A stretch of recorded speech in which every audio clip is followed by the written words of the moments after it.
আসসালামু আলাইকুম গাইস, আশা করি আপনারা সবাই ভালো আছেন।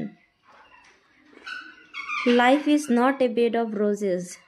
জীবন ফুলসজ্জার নয়। এখানে যদি কোনো কিছু খেতে ইচ্ছা করে তাহলে আপনাকে নিজেই বানিয়ে খেতে হবে, নয়তো সেটা করার জন্য উপার্জন করতে হবে, নয়তো কেউ আপনাকে সেটা তৈরি করে আপনার মুখের সামনে তুলে ধরবে না। এটাই হলো জীবন, এটাই বাস্তবতা। এই জীবনে যদি আপনি ক্ষুধার্ত থাকেন, কেউ আপনার মুখের সামনে খাবার তুলে দিয়ে বলবে না খেয়ে নাও, তুমি খুব ক্ষুধার্ত। দুবেলা না খেয়ে থাকলেও কেউ আপনার খোঁজ নিতে আসবে না। নিজের খাবার নিজেকেই সংগ্রহ করে খেতে হবে। এই খাবারের জন্যই মানুষের কত রকমের অবস্থান। এই খাবারের জন্য স্বার্থপরতা, ধোঁকাবাজি, নানান রকম হয়রানি। আপনি যদি কখনো নিজের চেষ্টায় উপরে উঠতে যান, আপনাকে কেউ উপরে তুলে দিবে না, কেউ উৎসাহিত করবে না, বরং আপনাকে পারলে টেনে হিচড়ে নিচে নামানোর চেষ্টা করবে। হায়রে জীবন, হায়রে পৃথিবী, স্বার্থপরতা যেখানে হয়ে গেছে মূল চাবিকাঠি। যা বানাচ্ছিলাম, এই চিতাই পিঠাগুলো খেতে অনেক সুন্দর। প্রথমে আটা পানি দিয়ে গুলিয়ে নিয়ে সেটা মাটির খোলাতে এই যে একদম গাঢ় করে আটাটা মাখিয়ে নিয়ে এরকম গড়ায়ে চিতাই পিঠাগুলো বানাতে হয়।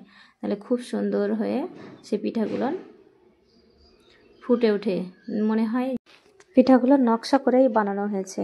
এই পিঠা ধনেপাতার চাটনি দিয়ে খেতে খুব মজাদার। সকালের নাস্তাতে চিতই পিঠা খেতে খুব মজা লাগে।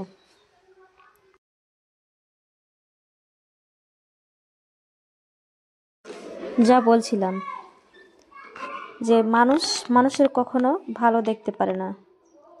কি লাভ মানুষের ক্ষতি সাধন করে, অপরের অমঙ্গল কামনা করে?